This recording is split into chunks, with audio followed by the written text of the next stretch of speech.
I finished this book, 10X is Easier Than 2X by Dan Sullivan and Dr. Benjamin Hardy. One of the constructs Dan Sullivan talks about is the gap and the gain.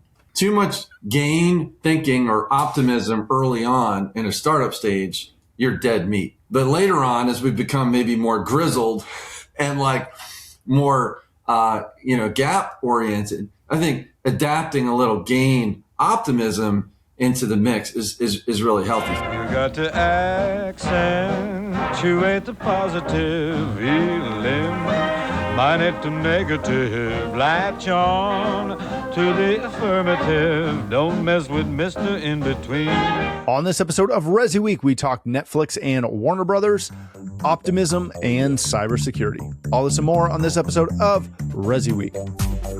This is ResiWeek, episode 512, Linked Wagons. Welcome to this episode of ResiWeek. This is your weekly roundup of all the latest news and stories for the residential AV industry. I'm your host, Matthew Scott for AVNation.tv. And this week, I'm pleased to be joined by two of my good friends. First, we have the one and only Mr. Henry Clifford. He's the president of Livewire and a co-founder of Paracel. How are you, sir? Great, Matt. Great to be with you. Happy holidays. Same to you. The next person we have on the show today is my good friend, Mr. Jeremy Glowacki. He's the editor-in-chief of Projector Central. How are you, sir? Doing well, Matt. Trying to stay warm. It's like Canada weather here right now in the Midwest. So it's chilly. I was leaving the house today to go out and try and get a little hunt in, and it was 2 degrees Fahrenheit before the wind chill. It was chilly. And I didn't get anything. So, it was a win-win for me. All right, gentlemen, we're going to kick this off with a story that comes to us from CE Pro. Netflix's $82.7 billion bid for Warner Brothers sets up the market for a new era in streaming. Netflix was one of, I think, 3 main competitors that were competing for this bid on Warner Brothers from Discovery. They've got the initial approved bid. This is going to go through some regulatory stuff, which I don't think is going to mess with it, but you never know. Go read through the article. There's a bunch of interesting things in it as far as what Netflix is actually buying with that content bundle, if you will. The bottom line is we're probably going to see some massive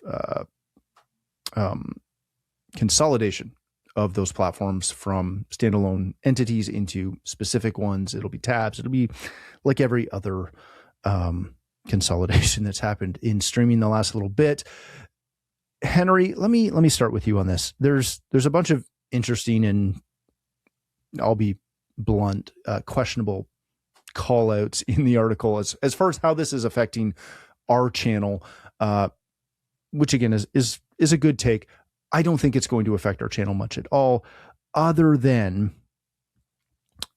this is going to just add another question that customers have for us when it comes to streaming platforms and the utilization, et cetera, et cetera. Do you see, beyond a content conversation, this impacting us at all?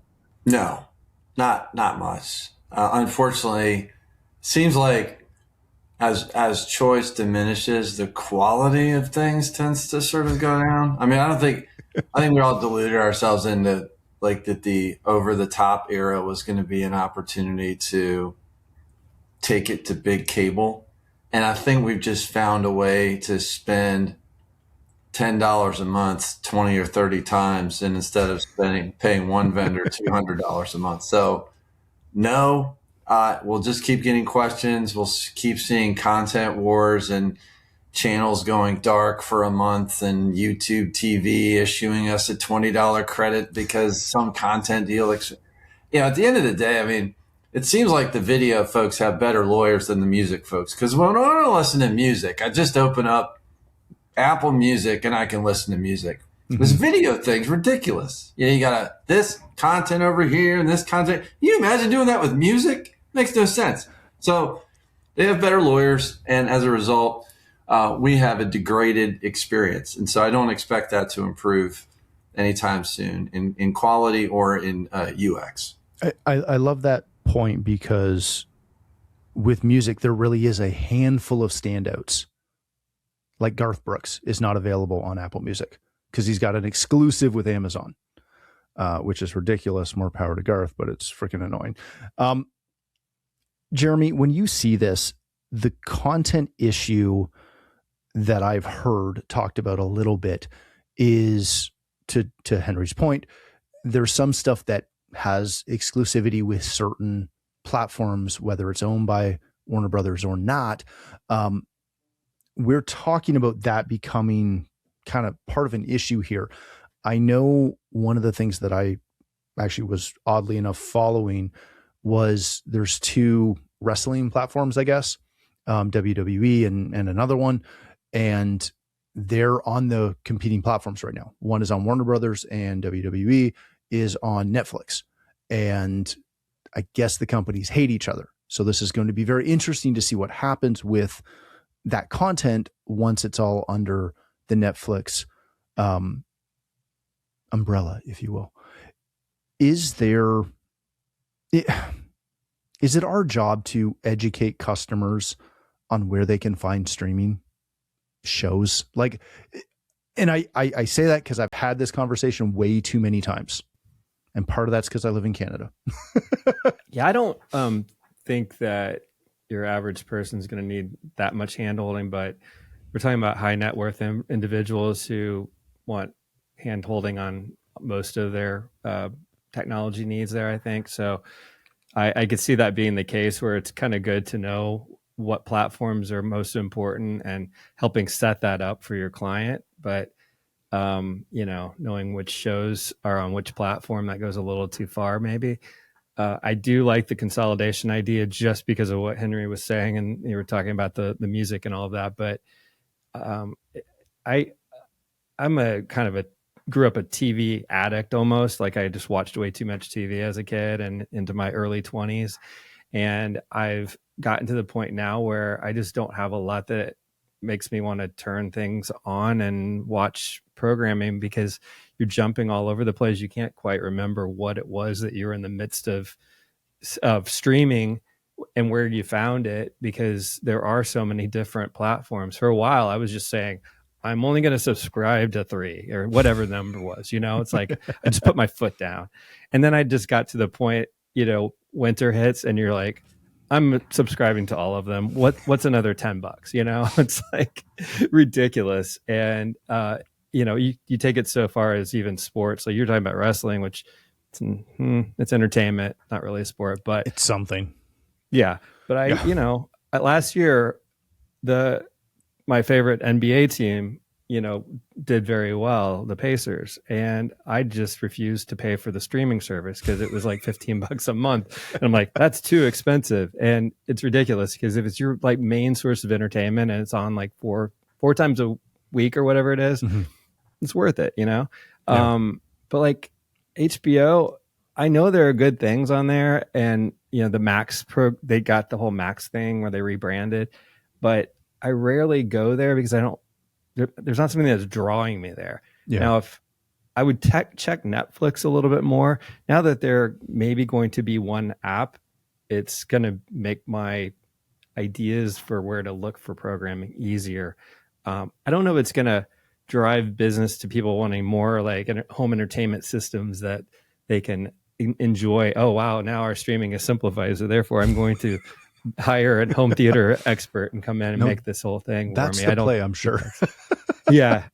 I don't think that's it, but maybe it is just giving our industry a little bit of a nudge toward, hey, look at this focus on the home platforms. And, I don't think there's ever going to be that competition for the movie theaters again. It is what it is. I'm glad it's surviving, but it's not like that's going to just suddenly take off and no one's going to watch movies at home anymore. That's where people really want to watch their movies, I think. So they're going to want to have a good experience, whether that's a big TV that they bought themselves, or they're going to hire someone to come in and put together a great, projection system in a home theater, whatever it is. But I do think it's going to be an interesting simplification, hopefully, for for your average person who likes streaming services. I think there's a lot of people that still don't understand like the whole, switch from cable to streaming and how you can get live TV. That's where the hand holding needs to take place, like the whole YouTube TV and the Hulu with live TV. That's still confusing to a lot of people of how that works. Like, streaming your television programming, not just Netflix and that type of thing. I love when you guys come on here and remind me how much I hate Canadian telcos because we don't have any of that. Yeah. I mean, you have to live through that experience of decoupling from the cable company to really know how complicated it is and how you're no longer channel surfing, you're menu surfing, you're back and forth from the menu. It's hard. I was in Michigan last week and I was trying to watch the Thursday night game, which is on Amazon Prime. And we don't get it on Prime in Canada. So I was in, again, Michigan and went, oh, this would be great. I'll watch it on Prime in Michigan. Yeah, it doesn't work with a Canadian account when you're in Michigan, even when it thinks you're in Michigan. So that was a fun 30 minutes of configuring all the different VPNs and things to make it work so I could watch it in Michigan. That was fun. All right, gentlemen, let's change topics. This comes to us from Residential Systems. This story, Optimist. It's a great article by our friend Tony over there.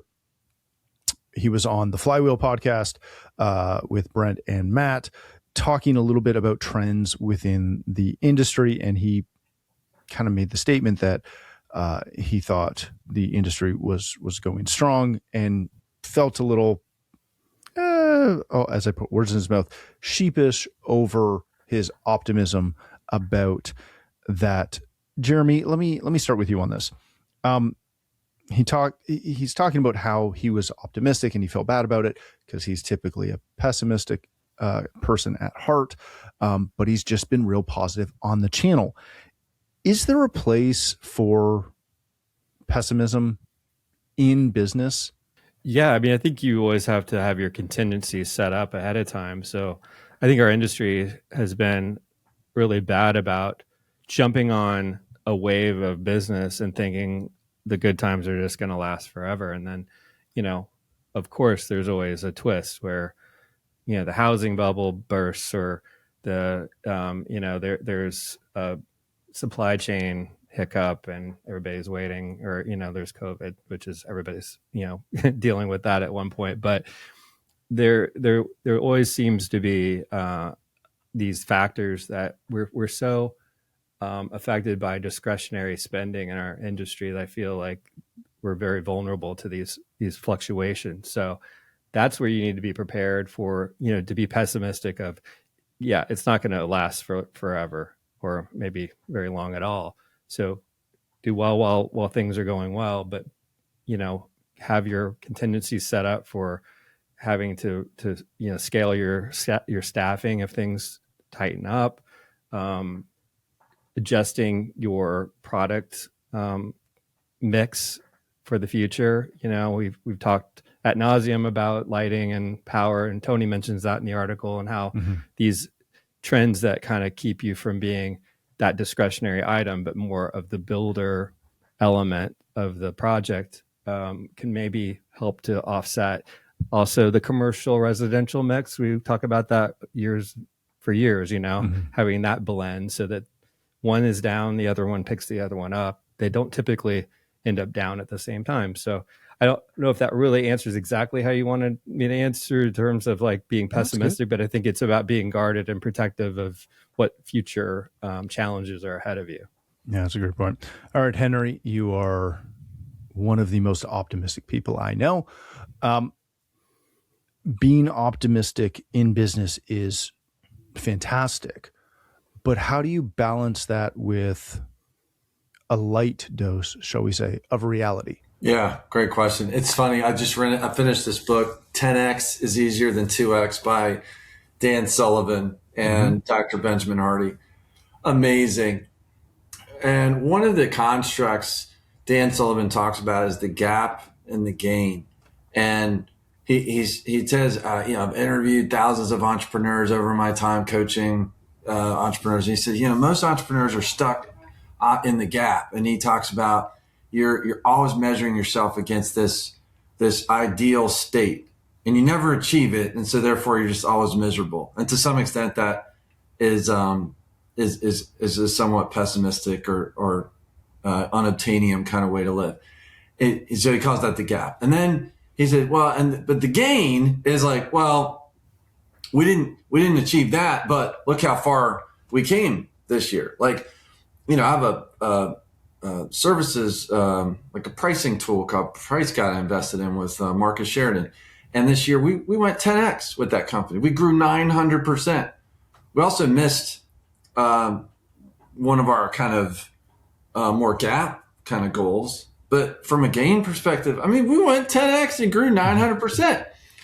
However, back to your point in the gap and the gain, I think early on, I think we're all probably have a natural state, right? Like a natural set point. We're either gain or gap, like somewhere between the two, right? Is our set point. I think that an entrepreneur early on, I would take any day more of a gap, natural state person, and layer on adapted state gain thinking than I would somebody who's so optimistic. Because you could optimistically auger yourself right into the ground where you're just going, yeah. oh, look how great it is, like rearranging deck furniture on the Titanic. So I think too much gain thinking or optimism early on in a startup stage, you're dead meat. But later on, as we become maybe more grizzled and like more, gap oriented, I think adapting a little gain optimism into the mix is really healthy. So I think it's contextual. Mm-hmm. Yeah, I think that's the key right there, is just keeping everything in context.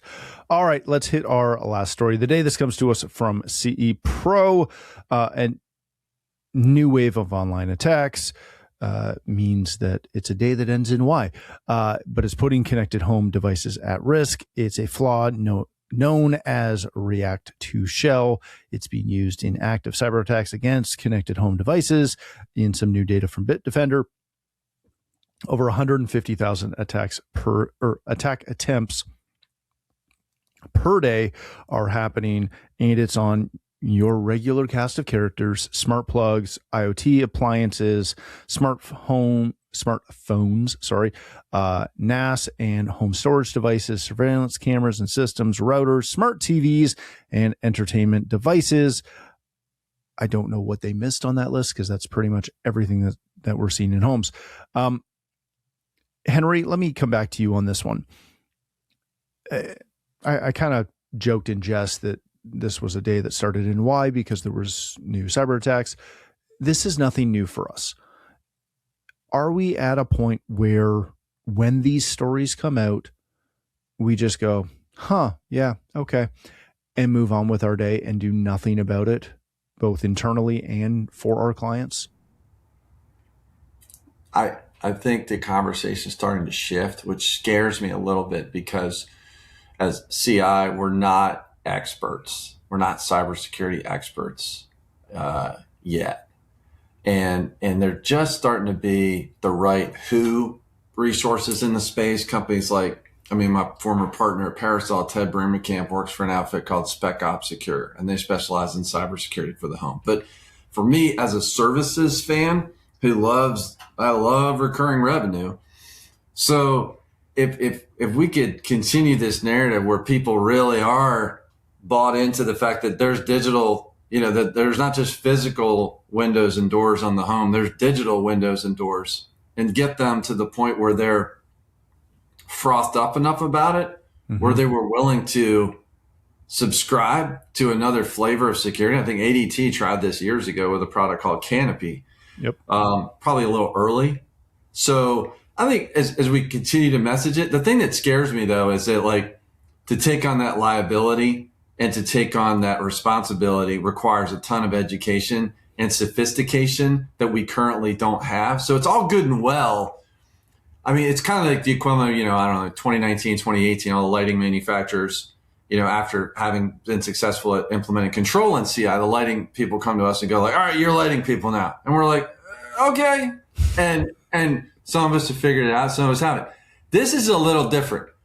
cybersecurity is not something that I think is very tolerant of any kind of like dilettantish sort of behavior. So I think we need strong dancing partners. I think we are deluding ourselves into thinking we're going to become in-house experts. I say this as an IT guy with like 30 years in IT.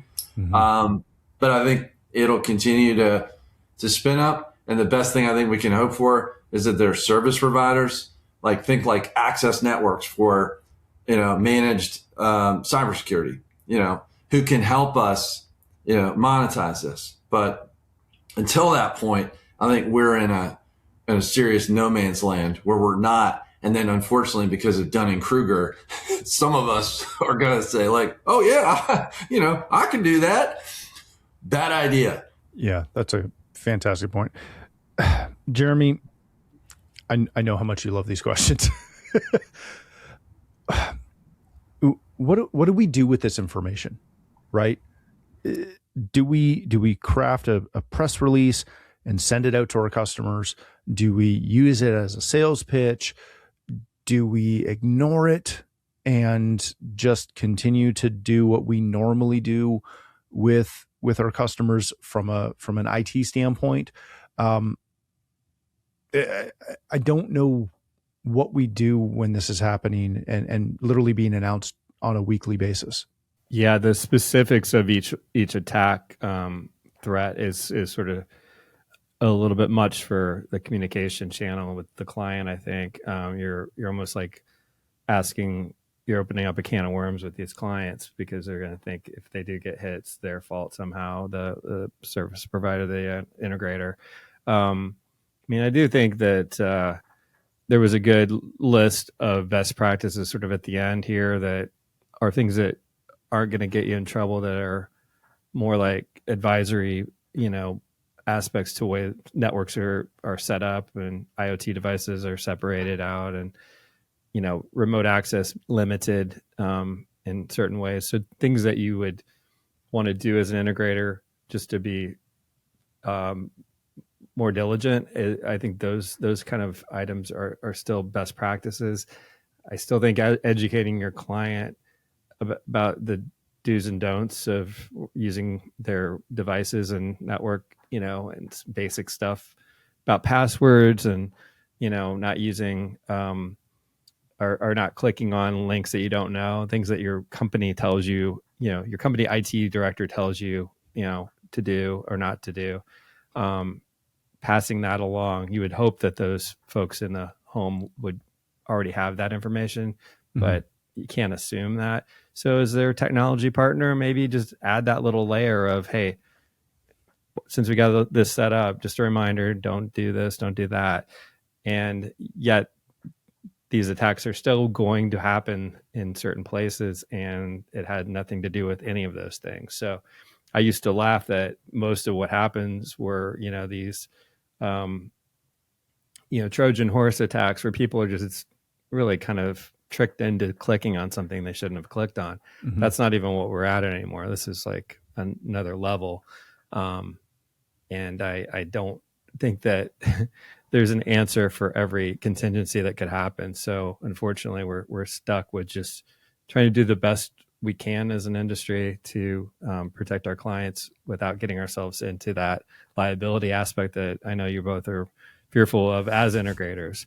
But I say all this as I look at a email I bought a very inexpensive PC so that I could go to learn how to calibrate video projectors, and they couldn't run the software on a Mac, so I had to buy a PC.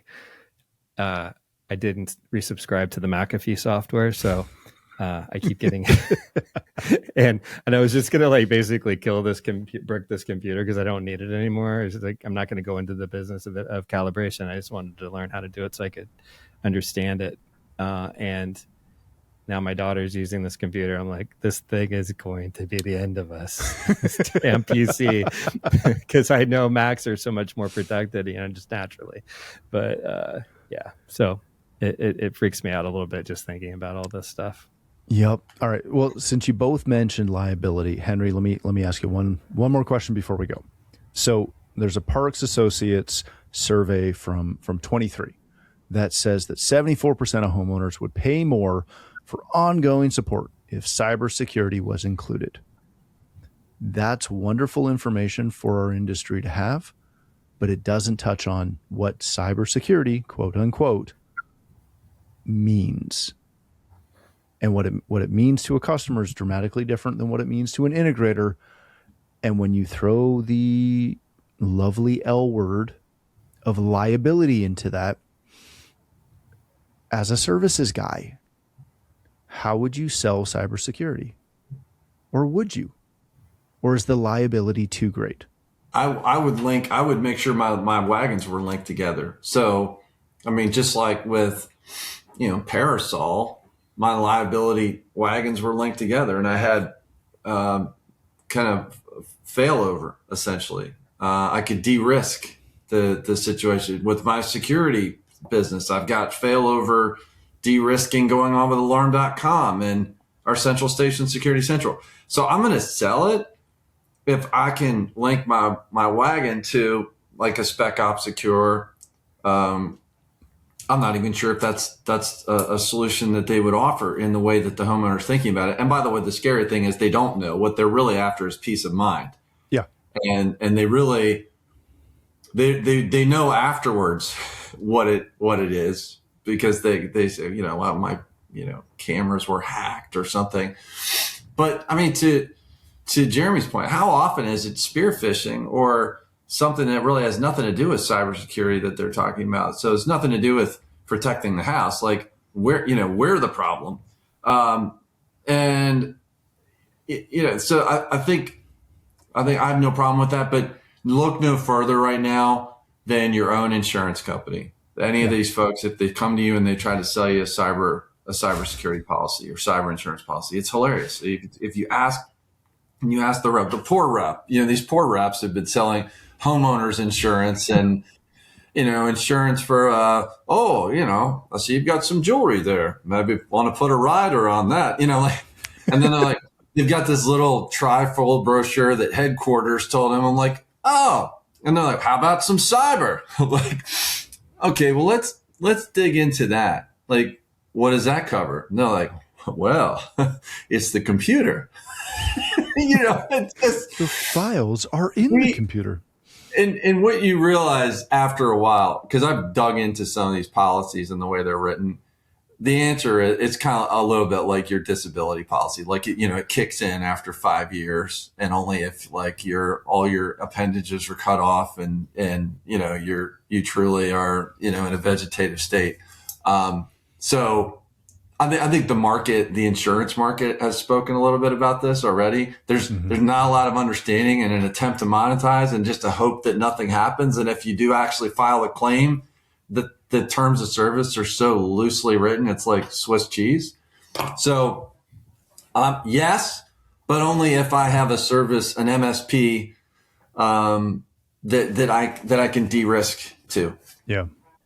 It's a fun one. All right, gentlemen, we are going to leave it there. Thank you both so much for joining us. Jeremy, if people want to connect with you, learn more about Projector Central or your podcast, where can they do that? Go to projectorcentral.com or check me out on LinkedIn. That's the easiest way to find me individually. You could email me, but that's kind of, Don't do that. That's weird. Annoying. I Yeah, don't want to do that. that's weird. Don't do that. LinkedIn's a good way to do it. Thanks for having me on. It's been No great. problem. Thank you for being here. Henry, my friend, if people want to connect with you, learn more about Livewire, where can they do that? At Get Livewire on all the interwebs. And you can email me, but as my kids would say, bruh. Bruh. Yeah, pretty much.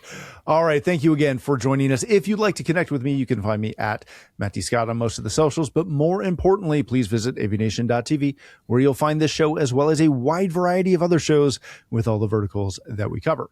When you visit the website, please take a moment to check out our supporters. We are extremely thankful for their support and ask that you check them out as well. Thanks again for watching. That's all the time we have for this episode of ResiWeek. The network for the AV industry.